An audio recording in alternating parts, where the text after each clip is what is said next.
A lot of people are very performative.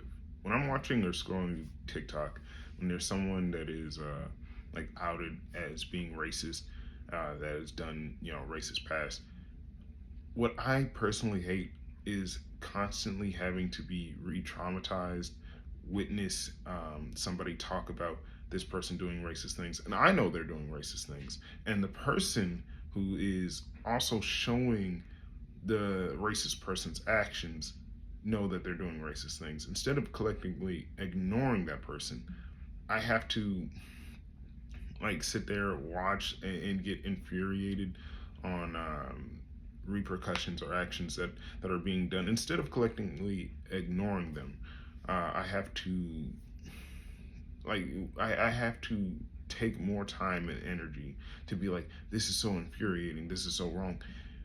It's wasting my time, and it's just to get views and clicks. They know that this thing would engage because people know that what they're saying is infuriating. I'm not saying that I like the person or I am trying to justify their racism, but racists will do racist things. People will do and say racist things. If if you're not going to stop interacting with them and they continue to do racist things, then you're the problem. That becomes the sole issue. Why do you keep bringing them to my attention to then care for? Like I don't want to do slick comments. My father and I were having this conversation yesterday, where me and him have different perspectives, and we view different. He's a very intelligent man, but I'm trying to teach him or inform him, and he's a boomer, so it's actually harder because he's like he has something up there, but again sometimes, but regardless, he was saying all his life, he has to fight against racism, and but being a black man with intelligence, sometimes he says slick comments back, and sometimes it goes over. According to him, sometimes it goes over the racist head, or um, they act shocked that he spoke back. I doubt that they're that dumb, or yeah, maybe they are that dumb. But I said, you don't see how you still lost. Like, you know what they said was racist. You know what they said was wrong. And yeah, you gave that energy back, but you also wasted your time. You got yourself agitated. Um, and in the case that it doesn't work, or the case that that's exactly what they wanted, because that's exactly what they want you to engage, and to feel a sort of way, you're going to constantly uh, lose yourself just doing that. And I was like, do you think that you're this? Do you feel like you're this? Why do you care to engage with them? I don't care if a racist thinks I belong somewhere or I don't. If a racist is going to, and I say racist because I see them as people. They're all just people to me. A person says something dumb. A person will do something that is insensitive or ignorant. Um, and it's not as justification. I'm saying consequences should happen. If a racist person does something, I'm not going to take my business there. I'm also not going to post them to get people to engage with them, because we have seen in the past what has happened when people try to fight back against cancel culture. That there was a white lady. Now I didn't follow the case. I didn't stay with the case, but a white lady had I think hit or spit on a black child, and then she ended up getting money from a GoFundMe. And that was a very clear case on why you should actively uh, ignore those people, or put them in a place where they get consequences by the law, or however the effect, but try not to uh, politicize, or like not politicize, uh,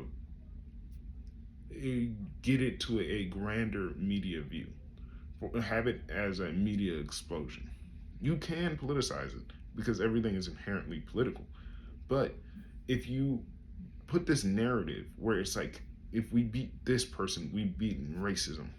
Like that's like a very low bar, a low stake. There's the double edged sword. Yeah, it doesn't feel good saying, yeah, we ignored one racist. There's 1,000 racists that you got to ignore a day.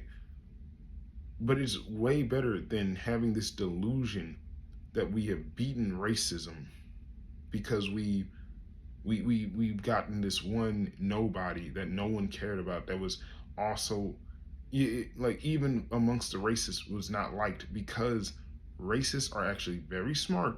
They don't want to be outed, and they have a love hate relationship with the dumb ones because they will sacrifice them. They're like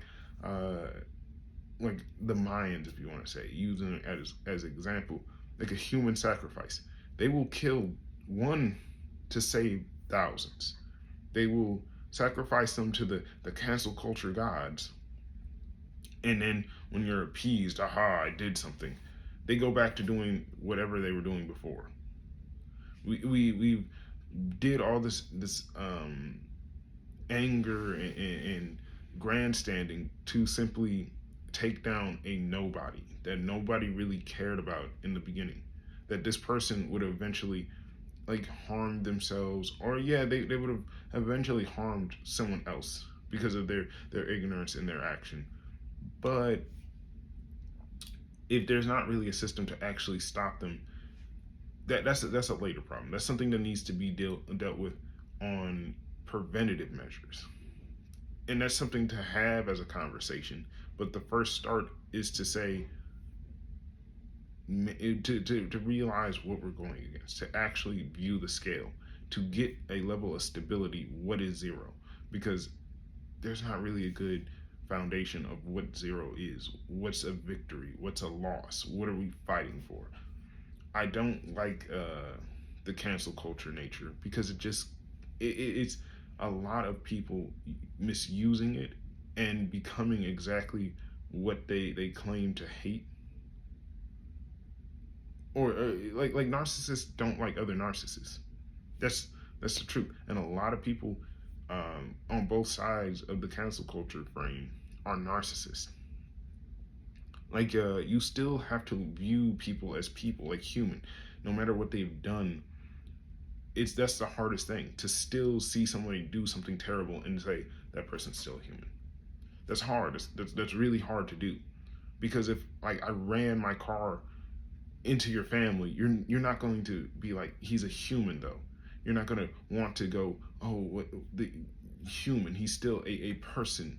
He's still, because your anger can blind you. It can make you go, that's a monster. Like, whether it was very intent, let's say it's very intentional. Humans can do that. Humans can it's conceptual. Now, you can also look past. You can look, say, why did he do this? Why did he think this was a good thing to do? And you could say, oh, he's had years of mental illness and problems. That doesn't justify it, but it does explain why I did this. And instead of just being, absolutely angry and calling, like, yeah, maybe the death penalty is what I need because, like, hey, there's not a way to rehabilitate this person. There's not a way to integrate this person back into society. There's not a way to, like, help this person live a quality life. Maybe it's saying, hey, put them in an asylum. Maybe that's where they belong. Maybe that's the best that we could do for them to get a quality life.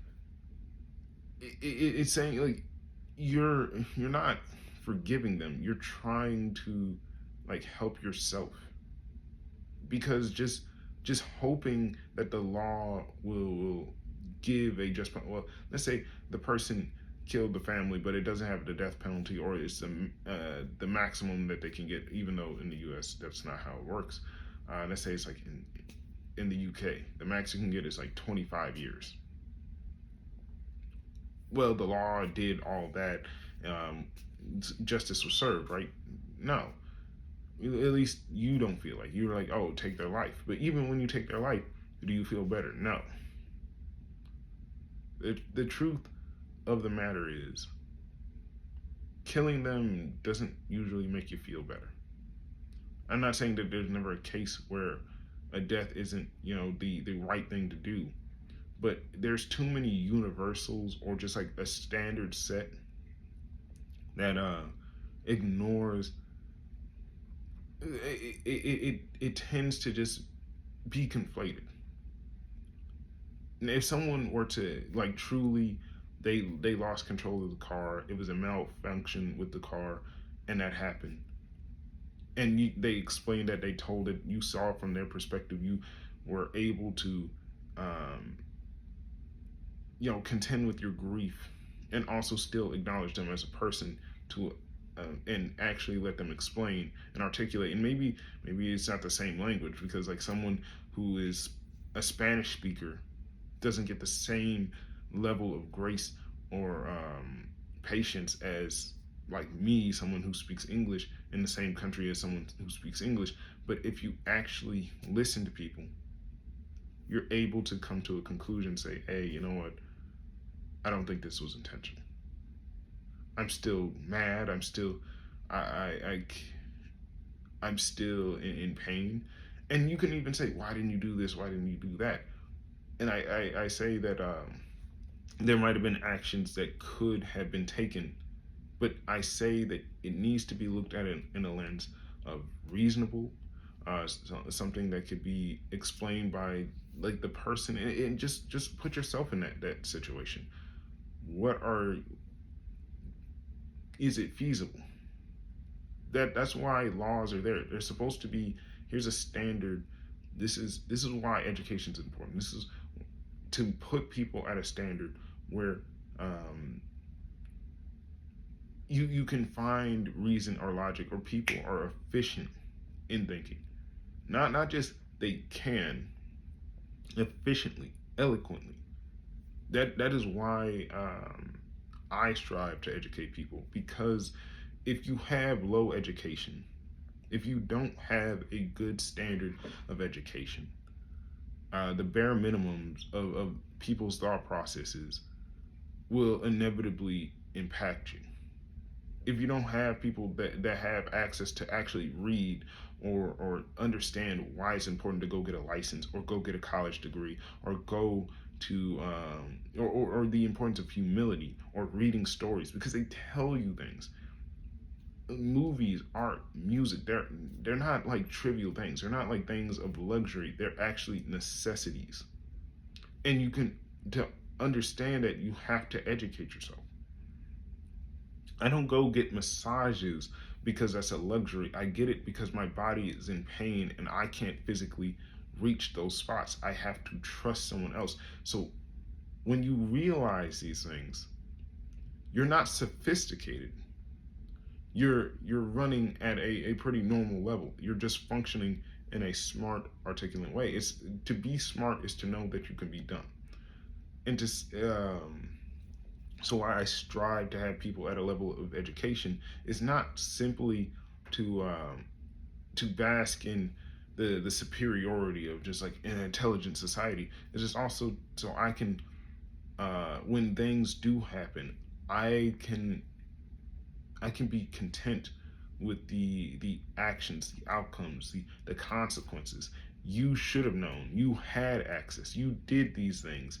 These things were up to you. It's giving people. It's saying that with that freedom, what did you? How did you choose to do it? And to stop people from, um, taking away that freedom. That's why I like the cancel culture is a weird term. There's nothing wrong with saying that you don't want to engage in someone's works. That's not canceling someone. If that's what's considered canceling someone, when I stopped watching Equal Three or Smosh or whatever, that wasn't me canceling it. If it just fades into obscurity, I choose not. If the information that I tell you of a YouTuber or a content creator or a person, and that makes you disinterested in their content, telling them the actions that they've done and thoughts and beliefs that they not only have in the past believed in, but currently believe in, and most likely in the future will continue to believe in, stops you from watching that content, that's not cancel culture. That's that's making a articulate decision. That's making, like, you're just like, that's consequences, repercussions. Um, that, but a cancel culture is a you did this action, but people before actually hearing all of the sides, all of the portions, making a very split decision and deciding to actively actively throw more fuel to the fire, discredit names, or defend a person without actually letting everything settle. That's the hardest thing, because like when something is happening, everyone's instincts is to, add to it, do something. Someone's trying to gain something. There's always someone trying to steal the money or trying to um, get credit for something.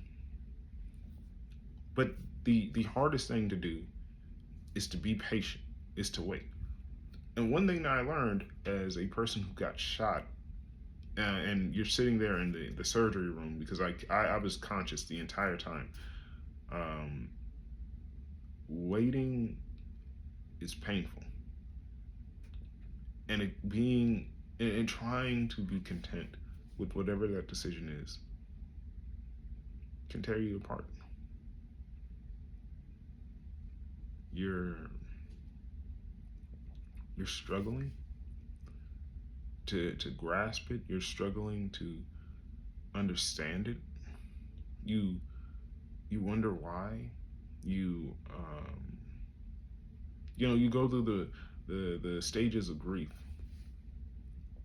but ultimately, whatever that answer is, you have to accept it. Like, if the surgeon says, "Hey, this is the best that I can do. This is the best that I've seen people able to do. This is the best quality I can give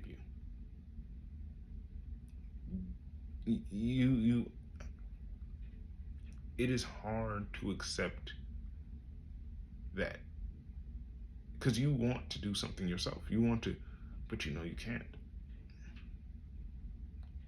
The road to hell is paved with good intentions, and it took me that's where I realized I had strength, because like I knew I was weak, but with whatever little strength I did, I knew that cussing at the doctor, yelling at the doctor, yelling at the person who shot me, um, none of that really mattered at that point. I had to accept that this wasn't me. I didn't do anything wrong. I had to say, like, luckily for me, all the actions I did beforehand had saved me, kept my leg. I was physically active. I ate right. I slept right. I was in the right position. I did the right action. Everything that I did had provided me what I needed to keep my leg. And I was performing. That's why it's important to do right things, good things now, not only when things happen, but that past had saved me, so it saved my future. But it was it's hard not to make a split decision. It's hard not to be angry. It's hard to stay rational in a time when people are saying a million things at you, shouting a million things, wanting to be on the spotlight, want to say that they're your friend or your lover. I remember every girl that I was talking to. No, there was two girls I was talking to, and just like relationship wise, one completely up and ghosted me, and it hurt, because like I didn't change as a person, but I understood the situation. It changed that's a lot to take on, and I'm glad that they left. And another had stayed, but it wasn't. I like the communication wasn't there. It wasn't going to work out regardless, I wasn't the person that that they needed to be with. And I held on, and I was glad, I was grateful that they were there. They were there. They were a great friend, but it was a friend. And but everything was right. And when the doctor came back and said I could save your leg, I, there was a sigh of relief, but I was content with whatever was going to be said. When you have that mask on your face and you inhale and you're like, I'm not going to be conscious, and you inhale, that's you don't know what's going to happen. Your life is in someone else's hands. I made sure that my last moments that I thought I could, I because I didn't know if there was going to be a next. I made sure to be nice to the nurses. I made sure to say hello and how are you and talk and communicate and call everyone that I knew and say, something, and just have them in my mind. That, hey, I remember you. I still think about you. I didn't know if I was going to come back. And that's why I refuse now to just go into that anger, that frustration. There was time for that. There's still things that I have not done. Things that are so painful. Things that make me angry. Or not angry, upset. Like the person who shot me, was, friendly fire, all this. I've explained this story so many times, but I'm always trying to get money off it, and that's what makes me angry and upset. That I'm like, you changed my life, and the thing that could have saved me is if you just saw me as a friend too. I had told him the dumbest thing that you can do is tell a mother or father that you killed their son or daughter being negligent with a firearm. And he did that action to me. And what hurt wasn't simply just him shooting me, it was the very fact that it's like he couldn't see that I cared. He couldn't see that, like, hey, listen to me, man. Like, we were both young. I won't deny that um, but it's like, even though I didn't have the words, it's like, look at me. He didn't care about himself, and that he became the most selfish being. Because if you don't care about yourself, you don't care about the repercussions, you don't care about the actions. If you say you don't care about yourself, you do care about yourself, but you don't care. Like, saying that means you don't care about anything around you. And he was becoming more and more unhinged because he truly did care. He just wanted to die. He wanted someone else to take the responsibility. He wanted someone else to kill him, or someone else to be mad at him and then just like absorb that energy. It was because like if he actually said that I'm worth something, I'm valuable, I have to hold myself accountable. I gotta hold other people accountable. Me and him were in the same boat. That's why we bonded. We were two sides of the same coin. It was just like he consumed more, but I ate less.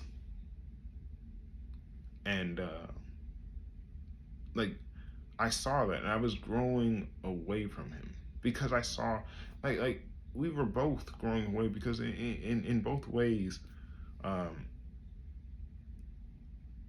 you could see us like walking apart, walking away. And I had learned from him that day that I was being selfish to him. I was, watching someone but not really caring enough. Like I was around him when I needed to care for myself, and if I cared for myself, then I would have called him out. You make people right because, like a person that's not right around you, that you allow to be around you, is liable to hurt you, is to harm you. He wasn't a snake. He wasn't fake.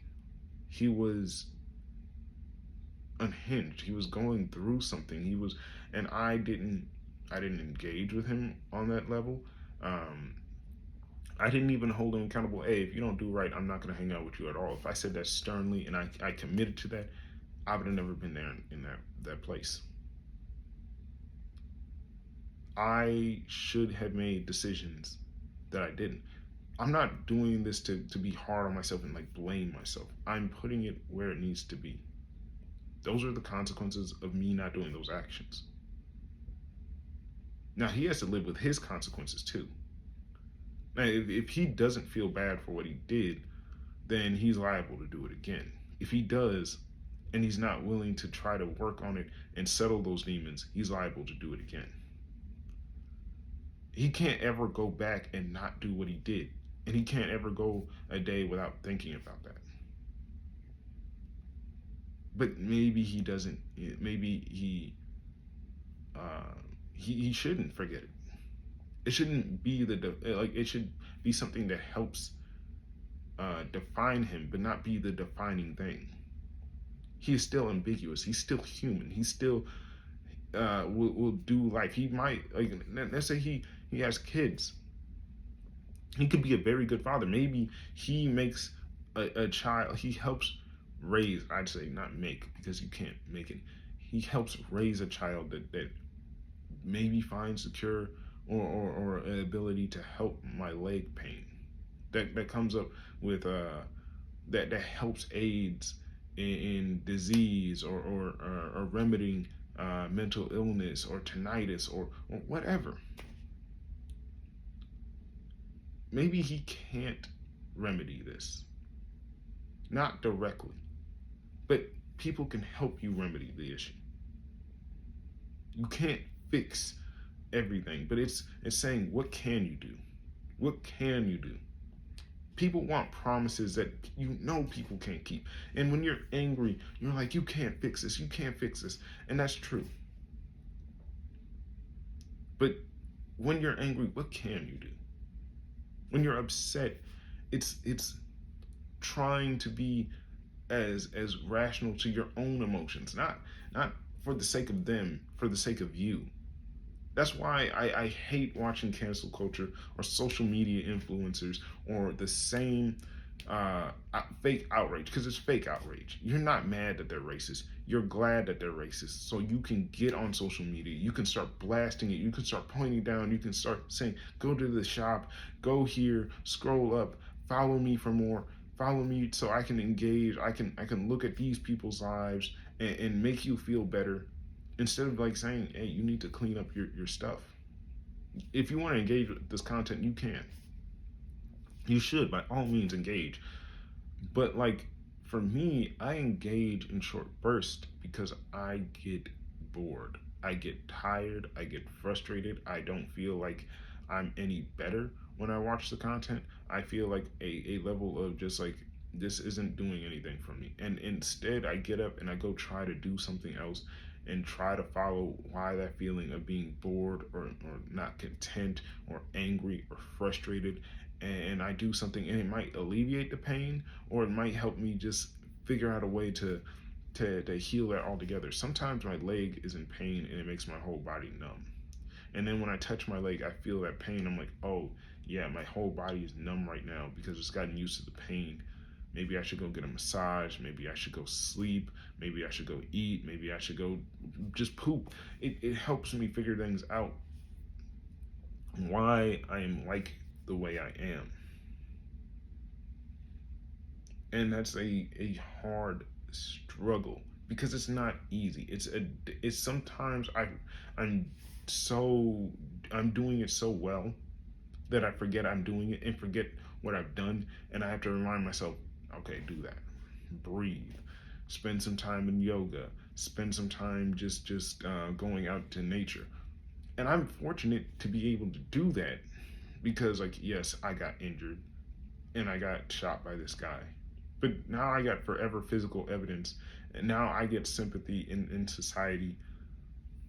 I'm not trying to paint a silver lining. I'm saying these things are reality. When I'm going through a frustrating time, I can say something. Yeah, I got shot, and not only did I realize a lot of people got shot. I'm articulate enough to be able to utilize it and to express it. I am a very intelligent person. I'm a very authentic person. I realize that it's not just going through tragedy that defines a person. It is the person that defines the tragedy. I was not defined by my injury. I defined the injury.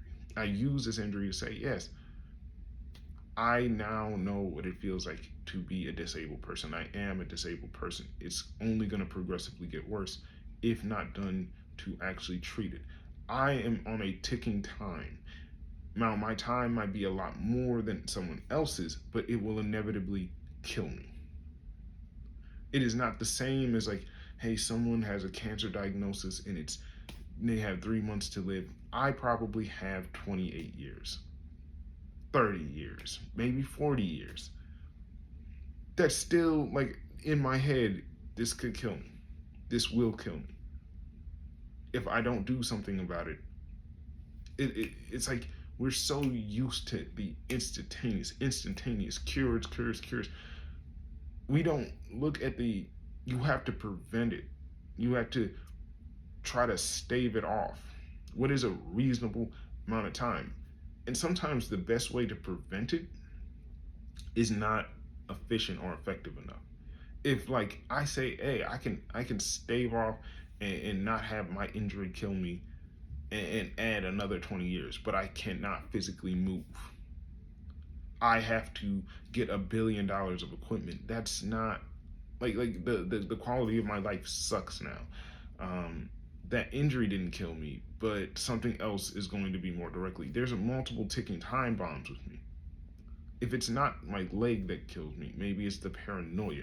If it's not the paranoia, maybe it's the other injuries that I got trying to remedy the first injury. All of that being said, there's not like just one thing, and I realize that there's many things that I'm trying to do day to day um, to stop. But if you think that you won with these small victories, like, hey, I got the leg issue done, but I'm also homeless. I don't have any money. I don't have a job. Most people only know me for this injury, and they can help me with this injury, but they can't help me on anything else or any of my other problems because they solely focused on this injury. That's why being disabled sucks, because people only see the disability. They don't see the person and the potential that that person has, or the things that I may be lacking, because they're afraid that if I say anything else, I'm going to destroy this person. I, as a disabled person, now I'm like, I don't feel like more like privileged. I feel a little bit like at ease looking at people and saying, yeah, just because this person has a disability doesn't mean that they're any less of a person. And sometimes those people, to me, are like dicks. I'm gonna be like, you're being very rude, um, and I feel like I need to say something. Like giving them like more like credit sometimes is the problem. It's like you're like, okay, it's good to be patient with people, but when people actually genuinely cross lines and boundaries, you refusing to say something actually hurts them, because it's not, you're not saying things to be mean back. You're saying things to stop them from doing this and then perform the actual evaluation. Hey, I don't know why the reason you're upset, but I know you're upset and you're causing problems. So it's like I'm just pointing that out. And if like no disabled person wants to use their disability as a crutch. We shouldn't say like it's not a one or the other. Some like when you need a crutch, use the crutch. But if you don't have to use the crutch, don't use the crutch. Disabled people more long term have to use a crutch for longer terms until things are actually remedied or cured. And they might have to forever use that crutch, but if they're like that's how they normally operate and that's how they normally run and they're completely fine and they're working like seamlessly, you don't need to like, oh poor thing. we get it. And you're still gonna think about it. You're still There's not gonna be a day where you don't think about like having that normal experience or that life, especially when you become disabled. You're going to think about those days where it's like, this would have been easier, this could be, this should be, this. You're going to get mad. They're going to get mad. They're going to be frustrated. But look at them as a person. Like, you would be frustrated too. And sometimes it's just good to let them get space, or if you provided everything that you can, they have to deal with that. Like, giving them time, a space, place.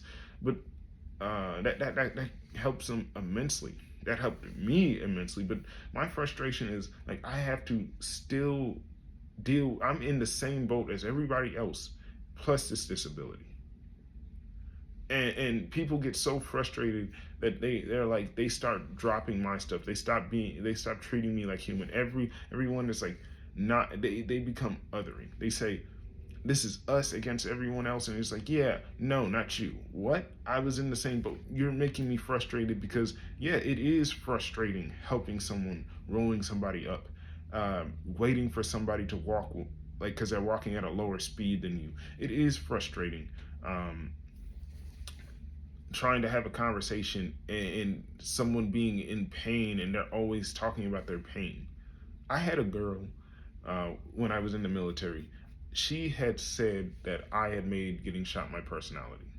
Now, this was, I think, a year or two after I got shot, maybe a year. So I was still in the grieving process, extremely, fresh in my mind. But what she said was right. I made that my entire personality. And I came to her, and I wasn't friends with her. I wasn't like, oh, let's be friends, or we had this previous friendship. I didn't give her a chance, because we were forced. It was a forced proximity. I needed someone to vent to. She was there. I vented. I kept venting to everyone, because no one, I didn't have. I wanted to go home. I was trying to vent to the people I should have vented to. Regardless of how it happened, I was not in the right place. I was venting to people around me. I was very scared, angry, bitter. But she said something that was true. And instead of I had another friend who was also disabled, and he was like very mad at her. And he was like, oh, like if she got shot, she would make her personality. And I agreed, but I said, no, but she has a point. She has a point. Some people aren't capable of handling that. And instead of forcing them and trying to make them become uh, that person, she was never supposed to be. So people needed to recognize that they were not capable. If they were capable, if they didn't feel like they were capable but still wanted to, what do they need to do to get to the steps of being capable?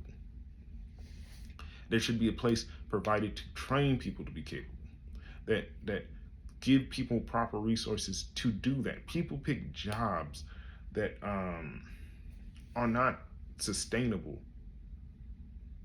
or people pick jobs that are sustainable, but they don't want to do.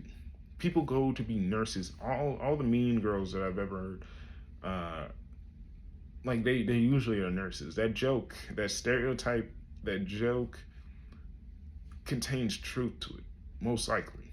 Now, me, I try to be on everyone's nice side. I don't know medical. I'm not trying to be on anyone's bad side. But if they say nurses are toxic, I knew one girl who I had to date her. She went to nursing school. She was not kind.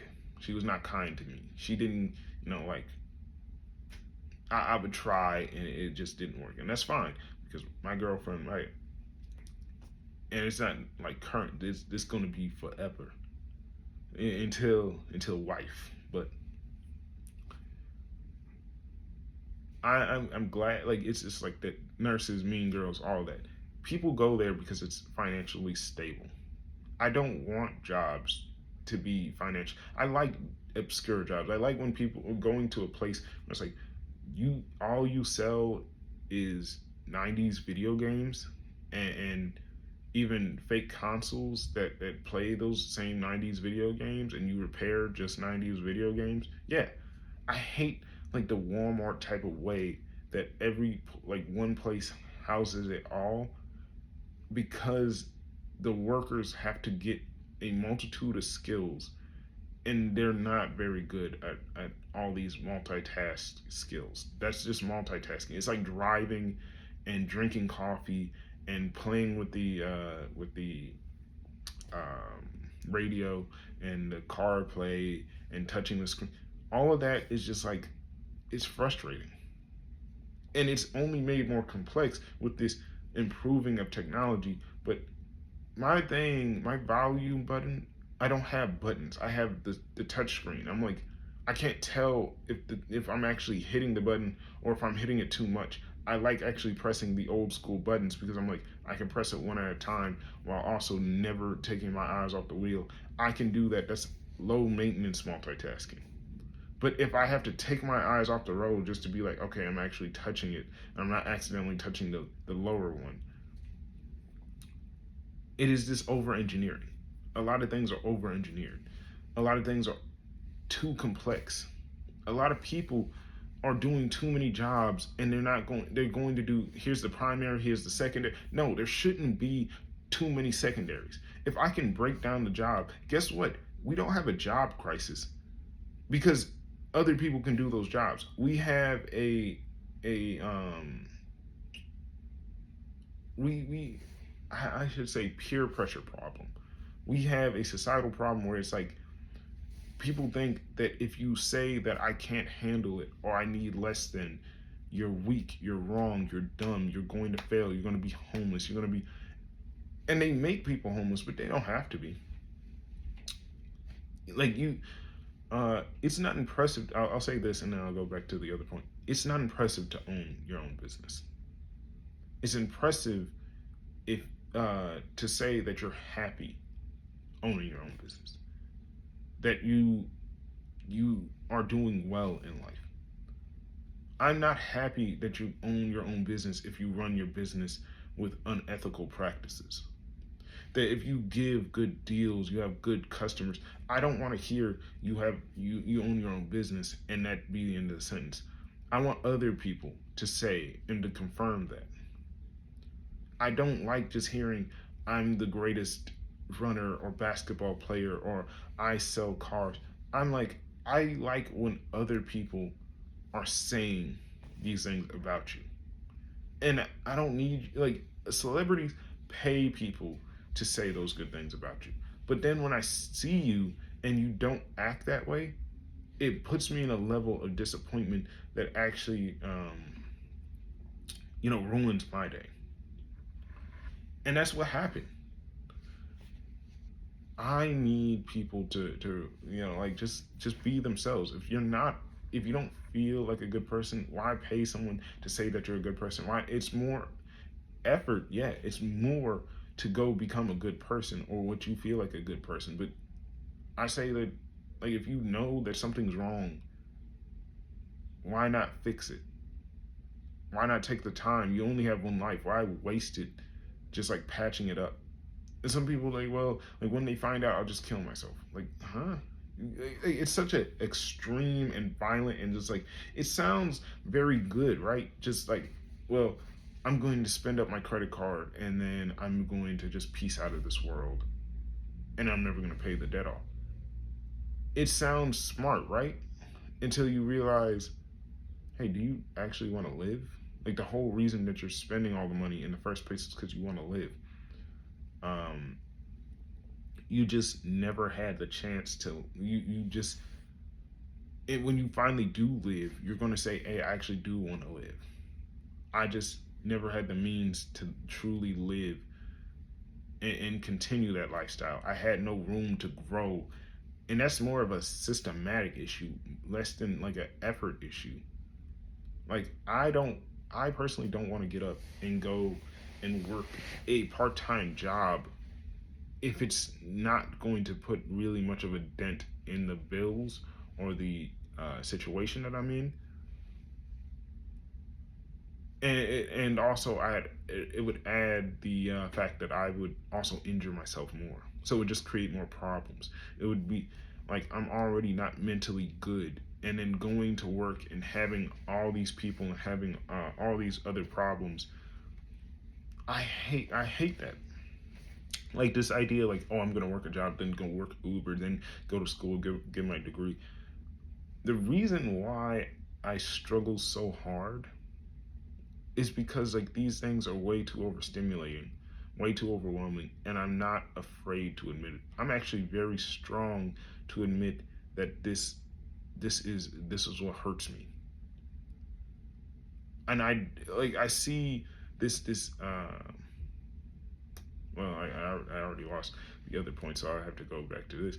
I see the idea of the CEO doing all these things as impressive, but it's not impressive to do multiple things and even doing them efficiently, because like I'm watching you, but I don't know how long you're going to live.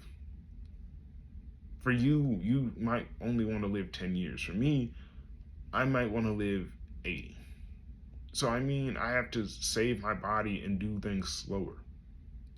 The speed and the efficiency. I'm living this and then I'm going to retire at 50 or 60. I don't want to do that. Like retiring is just meaning that this job, I'm no longer currently doing this. I'm going to do something else, or I'm going to move at a slower rate. I'm going to travel more. I have the means to do this. People have jobs that you could travel, and it's still a job, and it's still taxing. People forget that even retirement, like the delusion of life, is like saying it's like school. You spend all the time in school, and then when you get on summer break, everything is cool, everything is nice, everything is handed to you. No, even in summer, you physically have to live. Like you don't stop eating just because it's summer or it's school. You don't stop sleeping just because it's summer. Oh, you wanna be outside. That's a time for breaks and rest and slower movement, so you have a chance to absorb everything that you've learned, utilize those things, and then come back and learn some more. It's a good time to just like, hey, I haven't seen like it's not good. Like the way that it's done, I don't agree with. I think that they need more rest and more breaks in the times of the school. But like rest is not a privilege; it's a necessity. I heard that ancient Egyptians, uh, even enslaved people, said massage is mandatory. And I realized why it was. Your body needs rest. You can't perform this job, even if you want to. It's like humans will not do useless tasks. If it was something completely pointless and inherently useless, we would not do it. Now, our comprehension of something important or useful is not always there. Like as a military person, we marched. We marched for long periods of time. And at first, as a young man, I was confused on why we marched. We marched to place. It didn't matter. It didn't feel like it was efficient. Why not take a car? Why not take a bus? But then when I realized why we marched as punishment, why we marched um, to get to place, like there was two different reasons. If we marched to nowhere, like to endless places, and why the leading person, like for me, Navy petty officers, um, but it could be sergeants, it was whatever. Um, why they could do it and seem to never get tired, and we would be exhausted, was because we were exhausted in our mind. We are trying to figure out what's going on, and we're confused and we're thinking it's like, okay, is it this, is it that, why, this is pointless, useless, and our brain would just get exhausted. For them, they could focus on this task. They're saying, and the task is to make us tired and them not. And then when they're done, they could say, hey, I'm this, I can force you to do this, this is what I want you to do. When you're tired, you aren't able to listen. When you're tired and you threw out all your energy, you're susceptible to listening to whatever is being told to you. Your mind is now open because you're just I'm exhausted. Let me hear. Let me listen.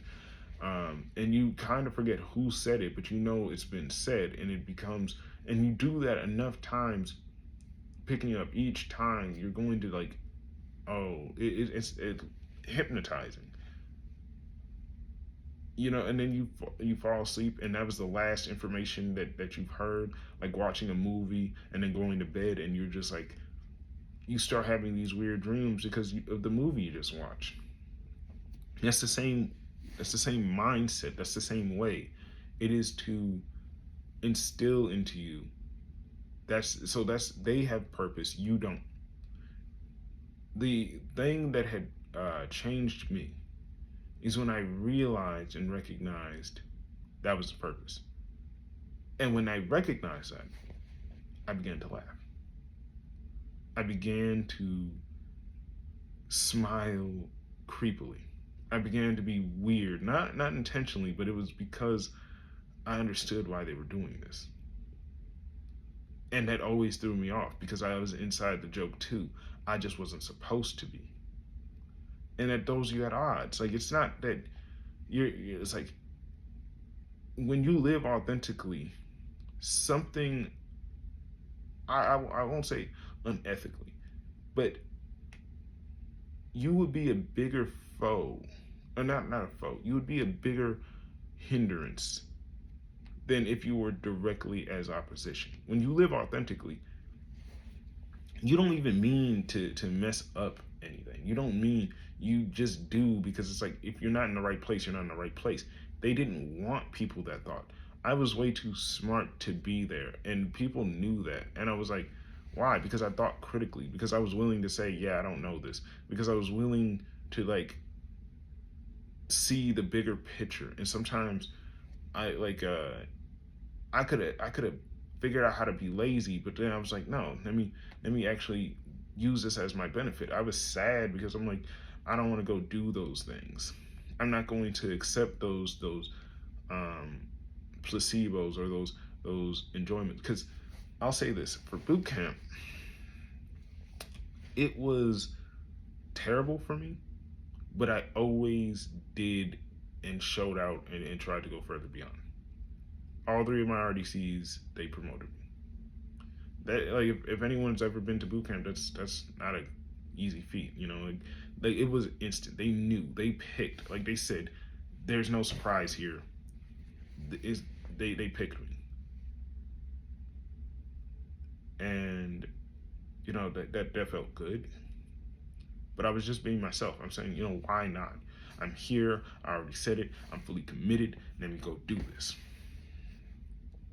When you fully commit yourself and say, I'm going to live authentically, even though I didn't agree with everything, I didn't say like, oh yes, I'm going to do, like, I said, I'm here. I have to do what I have to do.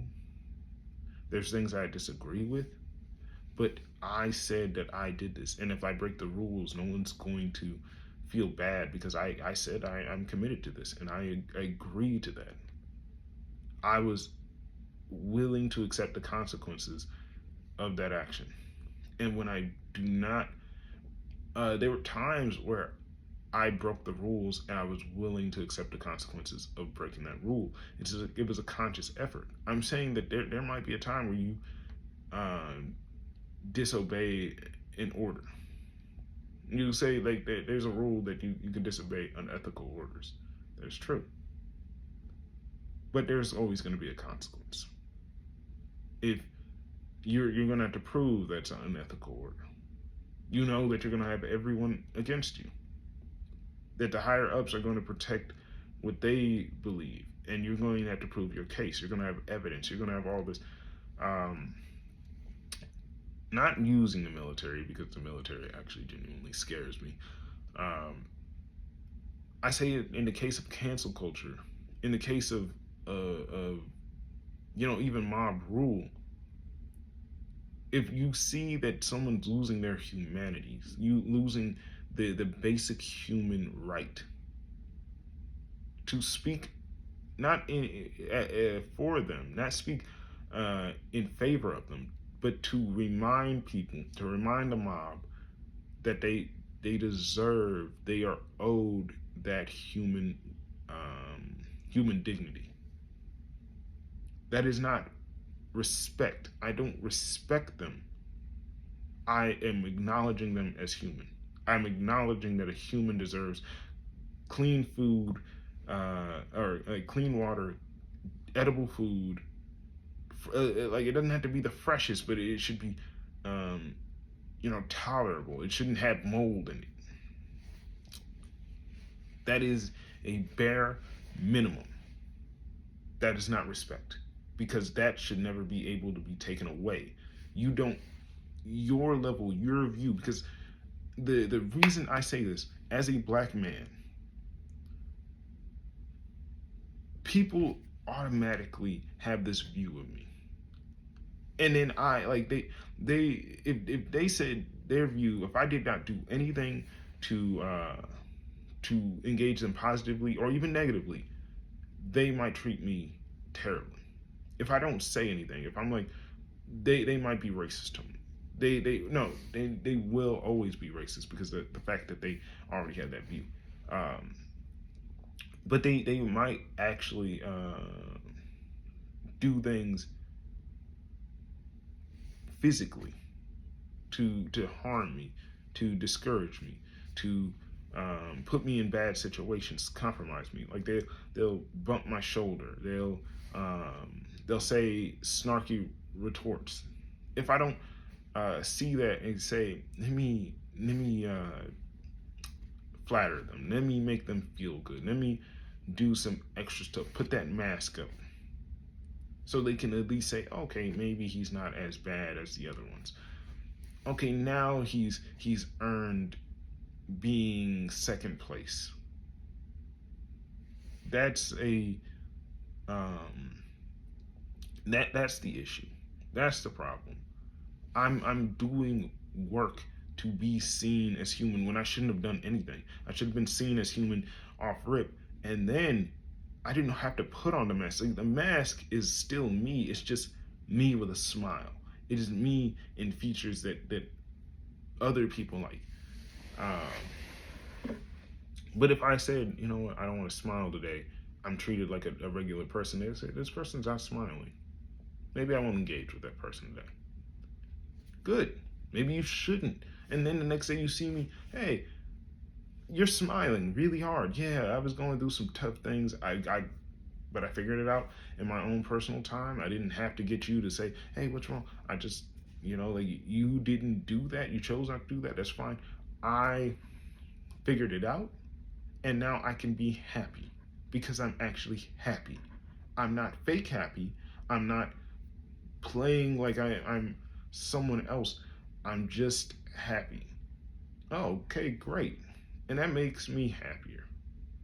If you see me with a frown and you say you want to engage with me, and you do, and you're like, okay, ask me what's wrong. Don't assume, like, hey, is your baby mama getting you? That's gonna make it worse. It's like, if you're going to, like, you should always treat people like human, even when you don't like them. Maybe it's by your action, like the authentic action that you would do. Because I'm not telling you what you should do. I'm not saying force positive. I don't do that. I don't engage with people sometimes. If I feel like I don't want to engage with you, I'm not going to engage with you. I don't care if that action could change your mind. If I'm like, but if I don't choose to want to do that, if I don't think that's authentic to me, then I won't. Sometimes I see children doing lemonade stands, and I'm like, I'm uncomfortable with children. I'm uncomfortable being around other people's children, like, especially when they're unsupervised. Mm-mm. I don't feel like talking to them. I can make their day better. I could be like, hey, here's a 20, guys. I would do that. Like, that's the type of person I am. If I felt like like if I saw like a adult, like a homeless person or someone that's like going through a tough time or just need, I would do that. Kids, mm-mm, I don't like to be around them.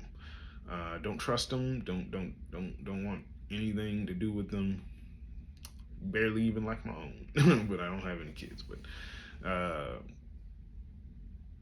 I just that's I could make their day better. I could, but I don't think I will. No, I know I won't. I won't do that. Uh, I think that if you just express yourself authentically, though, all of that just goes out the window. Whatever happens, someone could be like, if you're an authentic person, maybe you need an authentic person to yell at you, or maybe you need a person to say you're not doing good, or just whatever.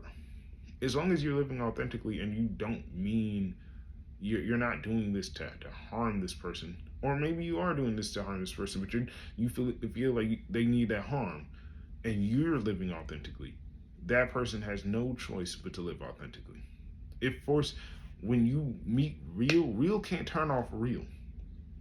When real hands is being thrown, you gonna figure out if you got real hands or not. You know, people people keep trying to put these fake scenarios up. That's why people like gun owners go through so many issues. Cause like the ones that just own guns and they want to shoot, cause gun owners just means you own a gun. People that want to go hurt people, kill people, they're also gun owners, but they're a different category. They're a psychopath. They're uh, a narcissist. They're egotistical. They're a murderer or a sociopath. It doesn't matter what the terminology is. They can be this, but they're also this. Both can just live. They both can be, but it's not just one classification. That's sociopath behavior. If they say, hey, I want to go shoot somebody and not get arrested by the courts, I'm gonna look at them and say, you're a sociopath. You know why? I don't want to shoot somebody at all. I don't get guns to go, can't wait to go kill someone. I can't wait for the day that someone because you're going to try to manifest it. You're going to That's why they talk big. They're like, yeah, come over here. I can't wait. Oh boy. It's like, what are you waiting for? Like, why are you so giddy about that? Like, for me, if I shoot somebody, because I've been shot, but even before that, I'm like, if I shoot you in my own home, you die in my house, the place that I live. I'm not gonna ever forget your face or that you existed, your humanity, because you to me are a human, and you died in my house. Every time I pass that spot, I'm going to think of you.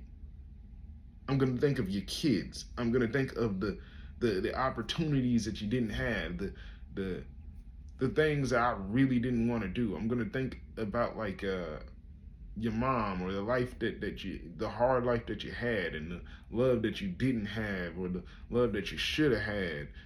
I'm going to think about those things. I'm going to probably want to leave.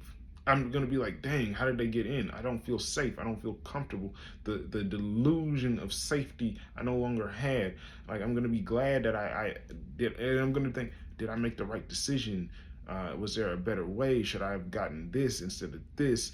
If I got a smaller caliber, if I got a bigger caliber, if I didn't shoot like that, or if I didn't shoot. Like, that's a lot of existential dread. And you out here, I'm not worried about that. I want to kill someone. You are insane. You need to go get help. You need to put up the gun, go to the therapist, and then go get some non-gun friends. In fact, don't go to the range no more. Don't go nowhere no more. Don't play Call of Duty no more. Go do the most what you would deem feminine thing and do that. And enjoy what. In fact, go get a massage. Go smell some lavender. Go get a beach trip. Don't go to the bluest state that you need. Go to the sissiest liberal, because like, who is trying like mm. And like, what makes me mad is like I saw black people copying that, like they're like, yeah, I can't wait to, like I'm gonna show out, like we pose, like I'm saying, like it's not to like be pick me or like, oh, black people. I'm saying, what are we doing, like as the community? Like, we better than this. Like, we got guns. Like, everyone else got guns. Stop showing your guns. Because guess what? Any gun. I have a high point. It's a gun. Like, to me, if it shoots, it does what it needs to do. I'm like, I'm good at the end of the day. It's like, you're not no real shooter if you got a high point. If you get shot, I'm a real shooter, but it's not a badge. It's not an achievement. It's not something like, I bought a gun. I thought it was an achievement. Then like, but like even after that, I realized that there's no achievement. I didn't get any girls. I did this to be impressive. I thought that owning guns or something like that was an achievement. I thought of it like a game, like Call of Duty. Like, ooh, look at me. I'm a gun owner. I got a badge of honor. And then I realized no one cares. No one should care. No one should know. In fact, I'm like, I don't want to ever shoot nobody. If I need to, I guess like like high, like I don't even want to. I would much rather mace somebody. I'd rather beat them up. I do boxing. I got hands. I got the hands. I'm not trying to fight nobody in any way. Any fighter realizes they don't want to fight. Any fighter. That's why people do professional stuff. That's why we go to tournaments. That's why we're like, hey, we don't want to kill each other. We just want to see who's better. That's why people go to shooting competitions. It's like, hey, I don't want to shoot you. That's why people, like, if you want to go shoot somebody, go play paintball. If you want to go shoot somebody, go play BB guns. Like, it's not that hard. Oh no, it's, I want something more permanent. I want to feel you. You are emotionally stunted, my friend. Those that have bodies on them. If you got two, like, first of all, if I ever killed somebody, I don't know if I could live with myself. And that's not to shame nobody who's done it. But the stories I heard, like the emptiness that I hear, and the thoughts of people that actually have done it and they didn't want to do it, it could stop them doing their dreams, stop living the way that they were living. Like the guilt that they sound like they have, even though it's like I completely feel like it's justified. All this to be said, I know I'm going like running, hours, and I I don't see these achievements as achievements if you don't see them as achievements. Like me, when I bought my house, I said, yeah, that's me. I did this. And when no one else was clapping or cheering, I was clapping. I understood what that meant. I understood what I did. I bought that in my 20s. I bought that with my hard work. I put the money in. I took the money. Like, I could have bought anything else. I could have bought a new car. I could have bought anything. I paid off my car. I bought a house. I made the financial decisions. I did things that are right. Not me. Like, I can now take some risk. I know, like, I freed myself in some ways. I went through some things. I understood, and I still have things to understand, because it's not just a badge of honor of just buying the home, but maintaining the house. How long do I have the house? How good does the house look? It feels good to do something for the house. It feels good to have it look nice, to wake up and like, it's like I did a task or a chore or a job. It's clean. It's nice. The laundry folded. I can be in my room. I can shout. I can yell. I look out my window. That's what I'm looking at. I'm looking at my big backyard because I did that. Other, like, people who rent, like, it's not to shame. Like, it's not like people don't want. There are some people that that say that they want something but they're not really ready for it. They want this, but they're not working for it. People, uh, my mom, I'm gonna say this. My mom did not want to be a mom. Doesn't want to be a mom. She had children.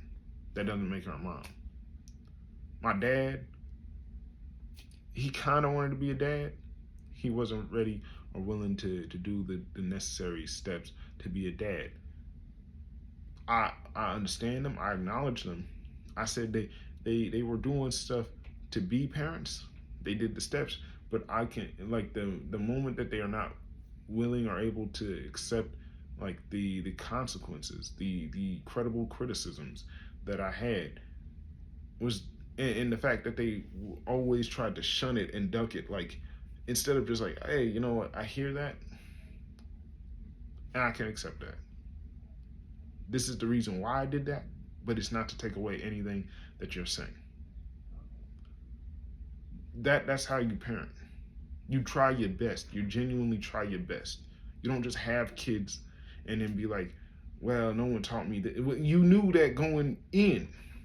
You knew that before. Like, and you can't use religion as a scapegoat. You can't say, well, you know, like I don't believe in abortion. Did you believe in premarital sex? Did you believe in that God will just provide you these millions of dollars if you didn't have the resources? God didn't give you the resources before you had it. Uh, you're not actually praying to God, because like God doesn't just provide. God provided everything that you needed when you were born. The hands, the heart, the brain.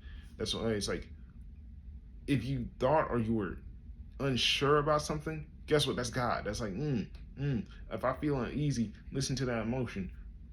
That sounds like God to me. Hey, I've seen in the past people having these pregnancies saying that God will provide it, and then God didn't provide it. Maybe that's not how God works.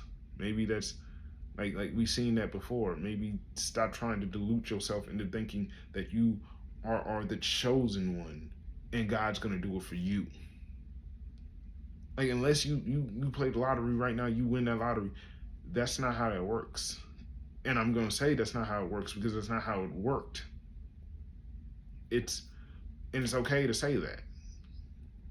If you like still go through with it, and then your kids are yelling at you, or angry at you, or bitter at you, or maybe they're not. Maybe the kids are just like because kids sometimes do not have the emotional intelligence because of the parents to point where they need to point. If your kid out there gang banging, I'm not gonna be mad at the kid.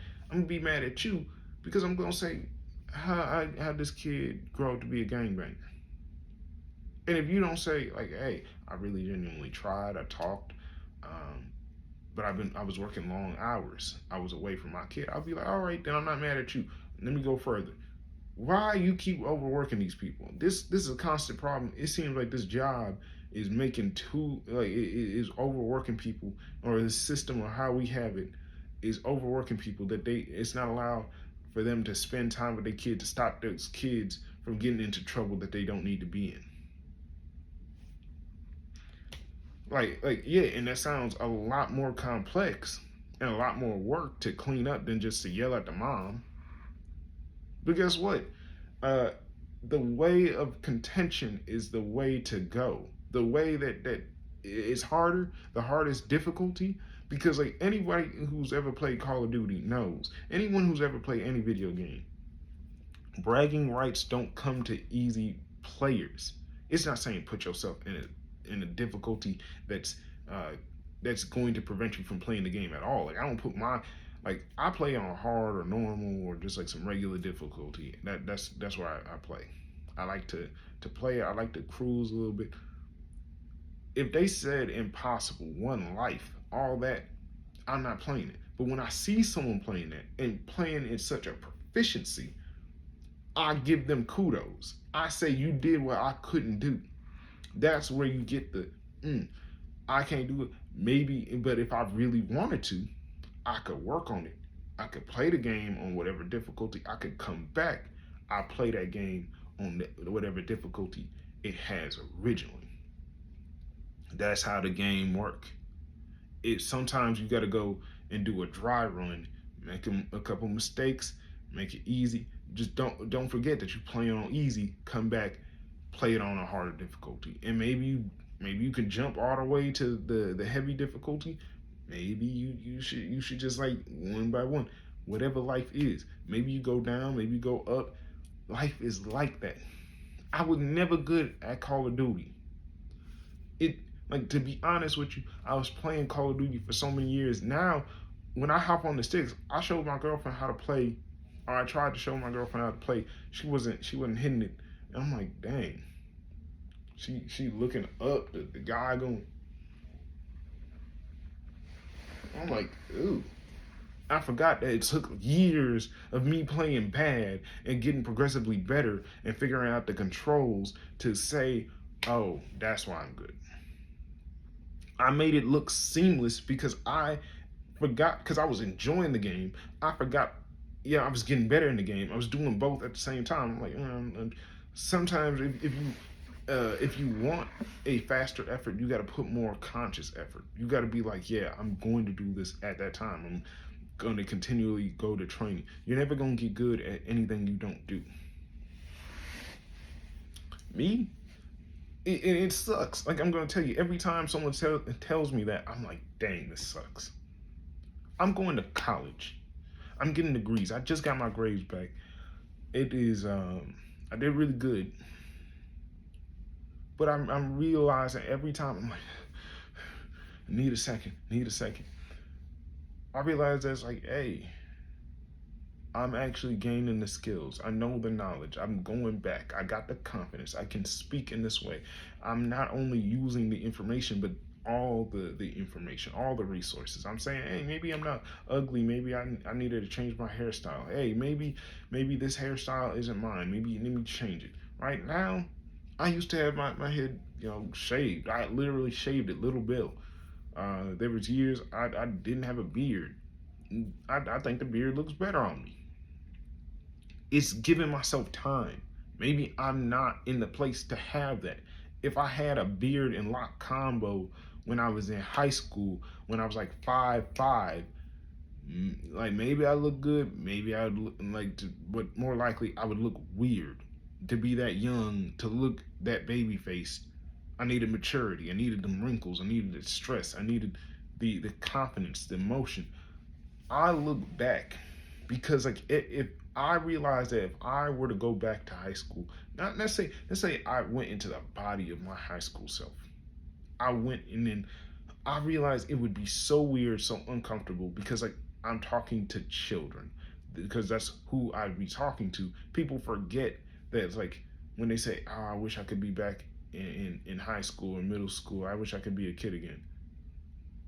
You did. You did. You were a kid. Like think about when you was a kid, and then that's how you was with a kid. If you're gonna do the same thing again, no.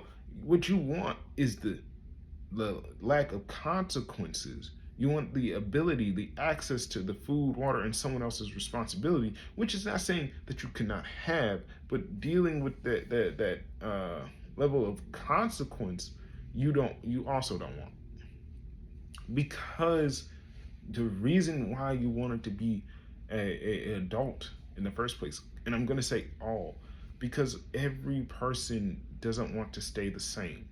I didn't want to be a baby forever. I wanted to grow. I wanted to learn. I wanted to have more experiences. I wanted to have more conversations. I wanted to have a girlfriend. I wanted to go do different things with my girlfriend. If me and my girlfriend never did anything else in our relationship, we stopped right here. We still said both of us are boyfriend and girlfriend. That would be a terrible relationship. It's something that you perpetually have to keep moving to actually impress and improve. You got to keep working on it, and sometimes you got to have the hard decisions. You keep doing it, it's easier. Object in motion stays in motion, but if you and sometimes you have to slow up to do some repairs, to fix some things, or to like take it easy for a few days. And sometimes you got to speed it up because you're like, hey, you're missing out on lost time. But that generally What life is that you're putting work, you're doing things, you're trying things, you're living things. And that is the frustrating part. It is not um it's not this delusion. Okay, I have it, and that's it, and I'm putting it in a nice glass jar, and it's going to look beautiful, and it's going to be lovely, it's going to be everything, it's going to because it's eventually going to rot. No matter what, everything dies. And in fact, I say everything lives. Like, instead of saying everything dies, I say right now, this living, this is me dying. Once I have like gone to the life expectancy, if someone shoots me in the head, I live, because I live forever. I've done everything that I was ever going to do. That means I'm eternal. So if I never did anything, it's like, yeah, you say all the good things. Oh, you never got to climb Mount Everest, and he never went down to the bottom of the ocean. You know what I never did? I never shot nobody. If I died today, I say I didn't wrong people in an extreme way. I didn't rob nobody. I didn't go out there and smoke crack. I didn't do that. I didn't do any of that. So I could say, like, I could be happy with that. Like, yeah, no, I didn't get to drive a F1 Formula car, but I also didn't try to diddle kids. So I take that as a win. I take that win every single day. That's a win. I'm glad to have that. Um, I am glad to live the life that or to die the life that I'm dying, so I could live forever as me. And I'm gonna have, like, I don't have any enemies. Vinland Saga. I don't have any enemies. Zero enemies. I got people that don't. There's not anyone that don't like me. There's people that are indifferent to me because, like, I'm not living the life that. But, like, anyone that claims that they don't like me, they, like, I always see it's like if they have a strong emotion to me, they either want what I have, or perceive themselves not able to have it, and say, why does he have it? It makes them frustrated. But there's not a reason to ever not like me. Um, like they like it's all love. Love is a complex thing, because the opposite of love is not hate, it's indifference. If you're indifferent to me, you don't love me. A tree is indifferent to me. A tree does not treat me any more special than the the next woman, the next man, the next bird, the next. It doesn't kill me. Lightning is indifferent. We all know indifference. And indifference is not bad. Indifference, like a drill, it doesn't, like, I don't feel bad when I drop a drill and break it in the way, like no, I don't feel like, oh no, I dropped the drill. It's the drill broke.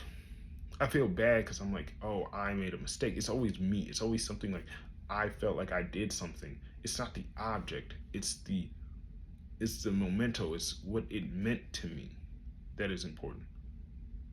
Right now, there's a warehouse that holds, I don't know, Mountain Dew. And, like, if I see like that, I'm like, okay, this Mountain Dew, it never gets opened, and someone just discovers it and it's expired, and no one can drink it. I'm not upset about the Mountain Dew. I'm upset that the water, that there's people that didn't get to drink that died of dehydration, thirst, that worked that hard for their labor to go to essentially to waste, that we're gonna have to figure out a way to convert all that sugar back into water. Someone's gonna have to dump it. Someone's gonna have that job to do that, or people are not gonna do anything about it, and it's just going to sit there and like harm the wildlife. There's a lot of things there, but it's not about the object itself. It's about the resources. It's about the people, humanity. So there's not anyone that I hate. There's things that I dislike that they do, that makes me upset, that makes me sad, but it's not like anything that I'm like, if I could choose for it not to exist. It's not my choice to choose what doesn't exist. Not solely, not completely my choice. Like the reason viruses exist, the reason why bad things happen is because like we can choose to prevent those things. We have to put the time and effort and work. And it might take 1,000 years to make the cure to cancer. But I'm like, all right, now I'm gonna do my part in this year. If I only live for 1 year, I'm gonna spend that 1 year. 1 year down, 999 to go. And people want to be motivated. People want that passion. People want that hope. But I'm telling you, if you want it, then you're going to have to realistically sit down and say, what is the time it's going to take? What is it going to be? What is the dedication? Everyone wants that TED talker. Everyone wants that, like, that, yeah, we're going to do it. And now is the thing. I'm going to tell you something that's both good and a little sad. The good news, the fact that if you feel strongly about something, the first part of it is already done. Congratulations. The sad part is there might be 10,000 other things to do. But at least you know. You know that there's an end. If it's 10,000 things, I would, if someone said to me right now, I imagine there's no hell. There's no hell because there is nothing that can ever be done that like hell is infinity, but also heaven's infinity. There's not a task like one imagines Sisyphus to be happy. If let's say my punishment was to live every life that's ever existed, that sounds like heaven to me. Someone says, "Oh, that's hell," because like the next life you're going to live, you're going to be a victim of abuse. And I'm going to say, yeah, that abuse part is going to suck. That's not, it's putting it mildly. But I also don't see that person as solely a person of abuse. What if her name was Victoria? What if she had a beautiful smile and she sung beautifully and I get to be that singer? What if she danced in a way that was magical, that lights up a room? What if she told jokes in this way or had like a face that lights up a room? Just imagine. I don't have to just be the event, like that one part. I know it's a big part. I'm not ignoring, but I'm also not saying, oh, that's it. I don't want to see her life, throw her life away. Because if someone said, like, I'm pretty sure that I chose, or maybe I didn't choose, but if I did, I'd be like, hey, I chose a life of greatness. They probably say, hey, you're gonna get shot. But they also gonna say, hey, you did so many good things other than getting shot. You still got to play basketball. You still got to be with your girl. You still, like, there's no time. There's no time. I did all these things. These things are definitive of me, and I can continue to do good things. I don't got time to waste to sulk, because guess what? When I'm done, I could reread the book. I lived that. I've done that. I've been a kid, and I don't have to be a kid no more because I've been a kid. I'm forever that kid. And I grew up, and I'm still more. I'm always becoming, always working. Maybe I become the thing that people need. I get that hope. That's why I make these things, even though to me, I get terrified. For me, I sit there and I'm like, I don't know if somebody's ever gonna engage with my work. I don't know if somebody's gonna be like, yeah, this is good. Let me send this out. I'm always scared that I'm gonna, agitate a person that's gonna harm me, or that I'm going to say the wrong thing in the wrong video in the wrong format, or I don't start out like good, or like this, I stutter. But I also say when I see somebody making genuine, authentic work. Or sometimes I see people making cringe. I'm like, this is like I'm always a critic. I'm always a critic. Let me if I'm gonna criticize, let me put myself out there and say, see, I did it better. I did it my way. I say that I'm like, all right, I'll give it this. I can always find something to give somebody credit. I can always find something to criticize. I can always find something to give credit. I can do both. I can have it all. I deserve it all. I can give it all because I'm doing my best. So when I see them doing their work, when I see them making their content, when I see them doing those dances, when I see people on the show, I be watching Love Island. I sit there and I go, hey, I'm glad it's not me. I wouldn't have put myself there. And I say, and this is why. I'll be like, whenever I see them doing something shady, I'll be like, I couldn't let people see me being shady like that. I would do that. Listen, I'm gonna say this real quick and then date myself. This is very dated. This part. But when you see Ace, when you see Jeremiah, when you see Taylor, when you see any of them showing themselves, like I sit there and I say, glad that's not me, because that's not how I would like to show myself. Like that's not what I would do. Because no matter how much money that is, I'm like, because for a long time that's what people gonna recognize them as. If they don't do any other work, they might not ever escape that. That could be your greatest launch to success, or it could be your coffin. It could be your grave. And I say, you know what? Like, but I see that and I say, you know what? I'm putting that same risk. Or I can say I can still dap them up. Now, if I dap them up, I will whisper in their ear they wrong for what they doing. It's just like I have the plan. I put the work out. I say, here's my contribute. Here's my block.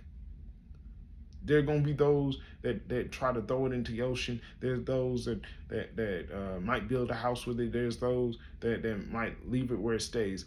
Guess what? That's not for you to decide. That's not for me to decide what they do with. If they throw it into the ocean, maybe I'm like a block of metal or a block of iron.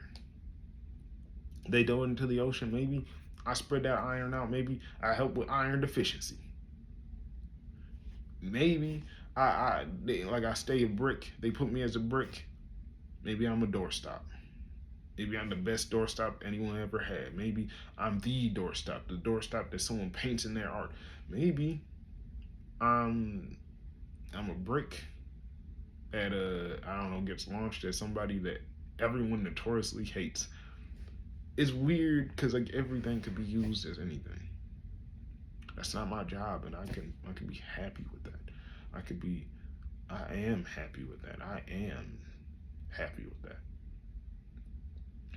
I'm happy that I'm scared. I'm happy that I think like that. I'm happy that I have something to be scared for. I'm happy that I'm like worried about how this affects my girlfriend or my life, or like I'm happy that like, hey, me saying this, someone in my circle, someone close to me, or maybe even that girl that said what she said, maybe I'm happy that if it blows up, she gets to see it, and maybe me and her have a conversation. Maybe we talk things out. Maybe it helps me hear some things I need to. Maybe the guy who shot me says, hey, I had been doing this for a long time, or I needed to do this, or maybe I can feel emotion, get angry, blow up, be in a place, or maybe I could be upset with my mom and my dad, and finally I feel like I have the confidence to do it.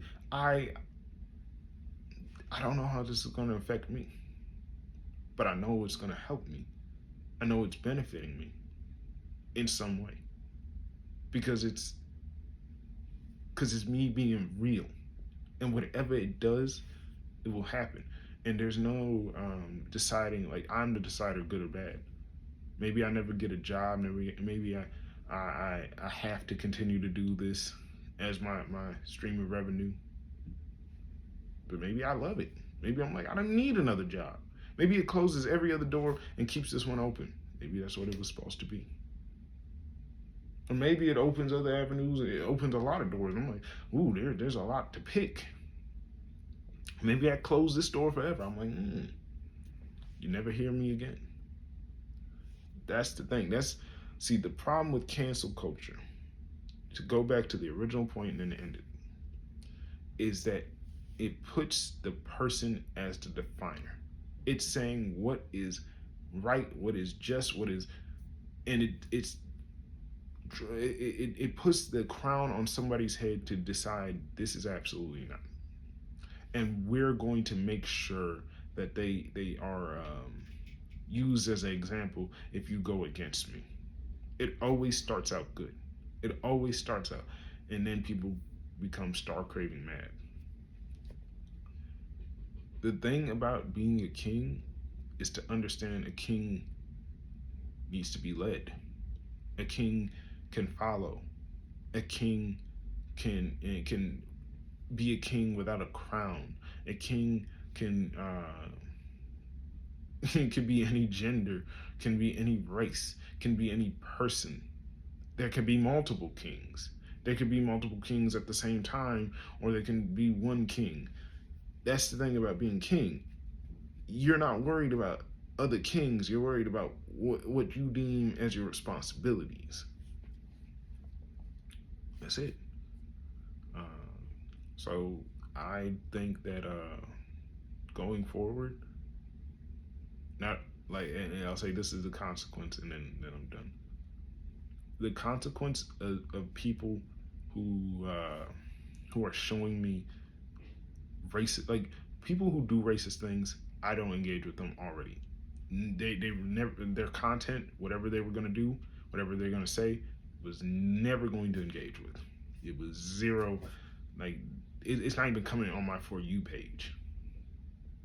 The person that keeps showing me what that person's doing is getting blocked and they're getting banned.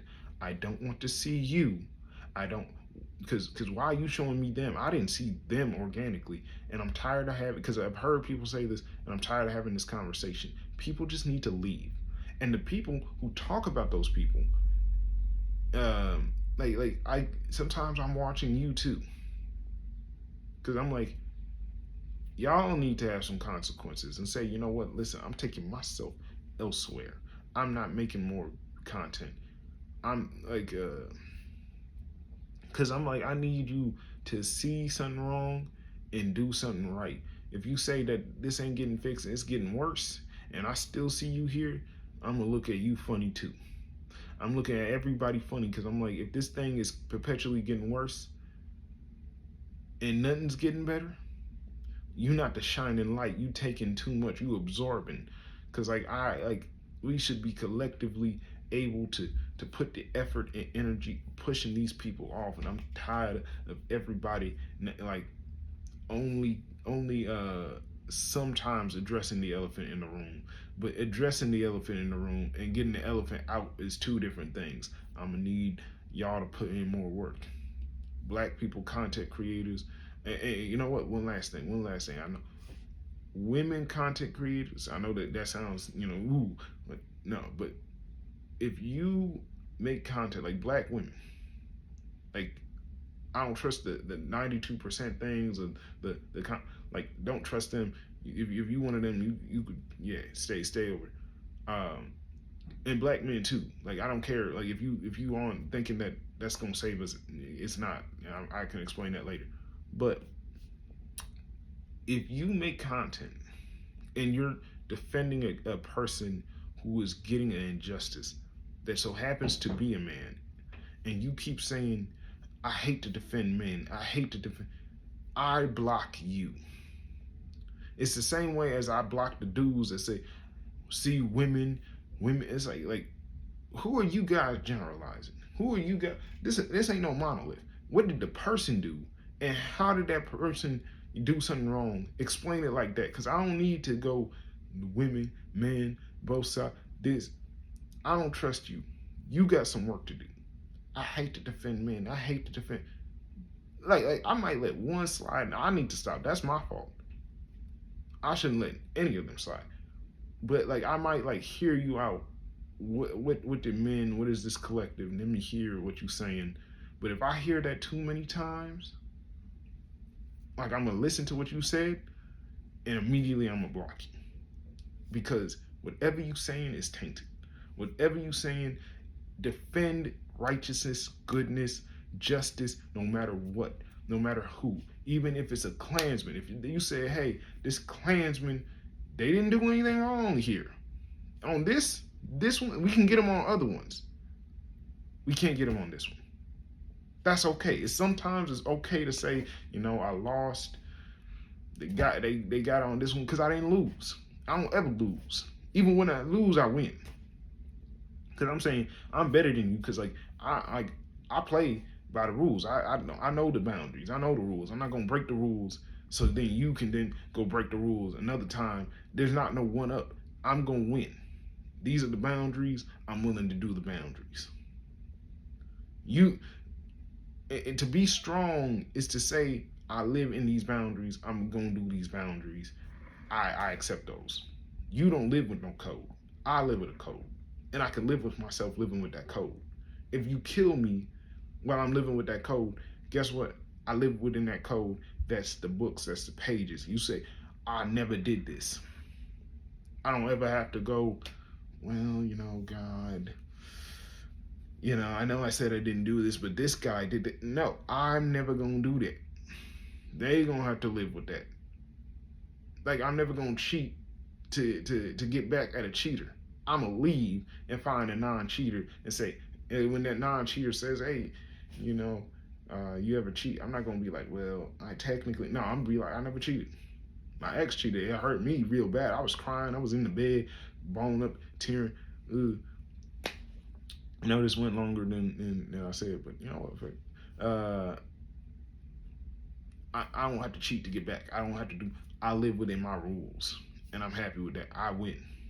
That's how I got my girlfriend. I was with somebody. I wasn't with somebody. They was confusing. They didn't want to be with me. I was like, hey, I'm willing to commit. They didn't want to commit. I was like, that's cool. Tell me, like, is there a possible chance this that? They kept tossing me up in the air. They kept like, I'm like, cool, whatever. I don't know what's going on. When I met my girlfriend, loving my life, I didn't even have it was instant. I didn't have to um, be anyone else. I didn't have to fake. Like, it wasn't like I was just like I gave everything like instant. But I was like, hey, this is appropriate to meeting someone new.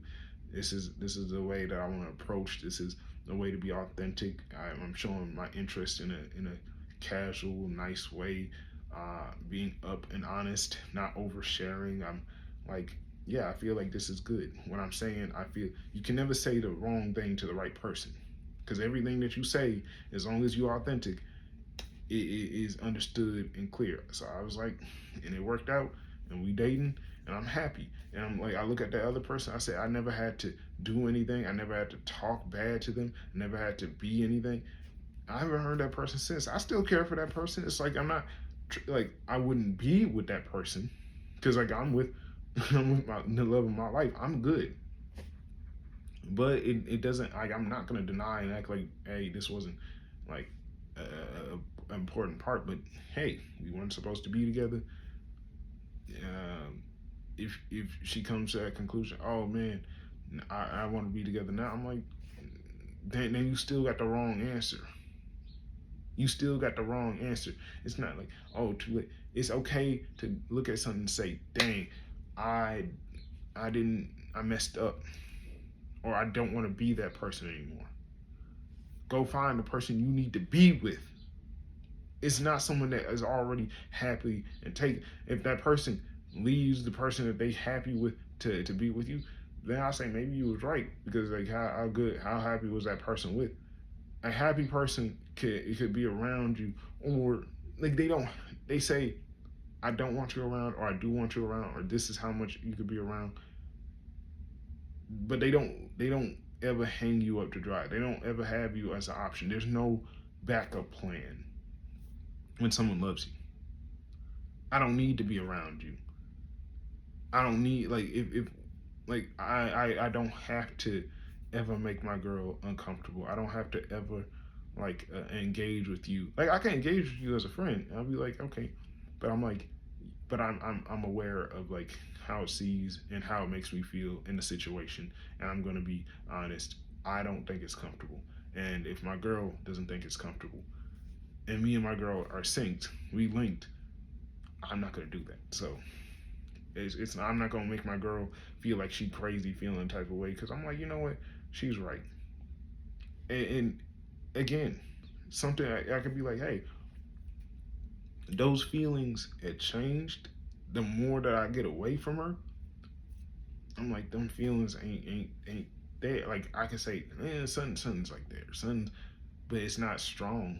It's not like it's a weak magnet. Cause me and my girl, strong. I like that connection. I want it, but that's something that also needs to continue to be put in work. It's never going to be like, oh my god, it's perfect because like we're both doing our best. But like if you stop doing your best, if you put other energy into something else or someone else in that romantical capacity, it's going to take away from your main relationship. It's going to take. There's no sub relationship. There's just like just easier said than done. I just wanted to end it on that. And maybe I should end it on a good note because I don't want to get in trouble with my girl. I love my girlfriend. Find somebody that actually genuinely loves you. Find someone that when you love yourself, you can love another person. I might not always say things correctly, and my girl knows this. And it's not my girl, like I say my girl, but I'm doing it to preserve her name. Um, she's a person to me. She has full range, and even if she said, "Hey, after 10 years of being together with us, I don't feel that spark anymore," and she leaves, maybe I do, but she leaves. That's her choice. She's a person. She's a human. She's able. I want her to know. I'm like, yeah, I will be hurt. I will be hurt if you do this. But I can't. I don't want to stop you from doing what you think is right because I will love you even if I'm not with you. Even when a relationship ends, does not mean that the love stops. It changes.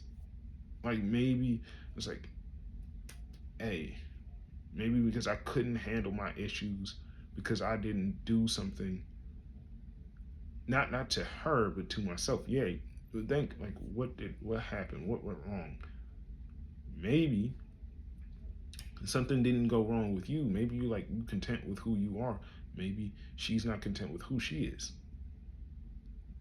and it hurts to to be a narcissist to think everything is about you in this direct sense that it's like your actions are fully to articulate how someone's brain is.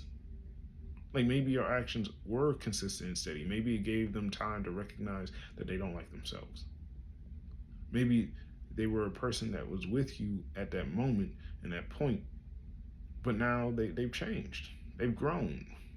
Because like, someone who is always in issues and struggles, and then they find you and you're stable, and then after being in stability for 3 years and realizing that yeah it's nice but I wasn't in love with you, I was in love with the stability, and now that I'm stable and now that I can continue to be stable on myself, i'm I'm not, I realized I was never in love with you.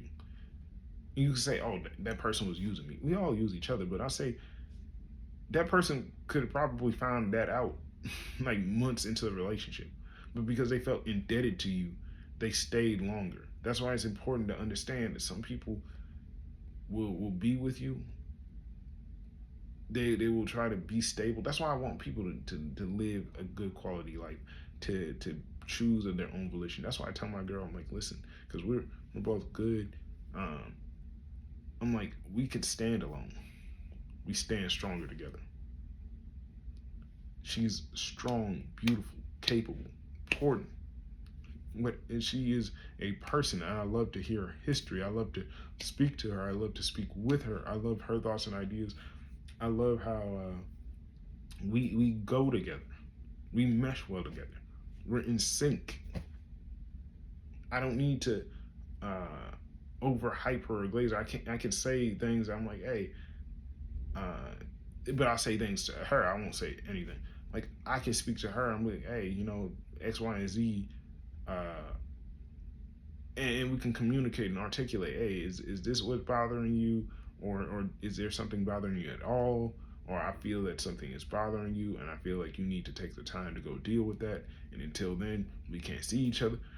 Whatever, we can talk. I don't need to talk to you. I told her, and I guess this is how I finish it off. I'm never going to do some, relationship content with her in that sense. Like, if she's just there, she's there, and she wants to do it, then she wants to do it. If we think it's fun, we're going to do it.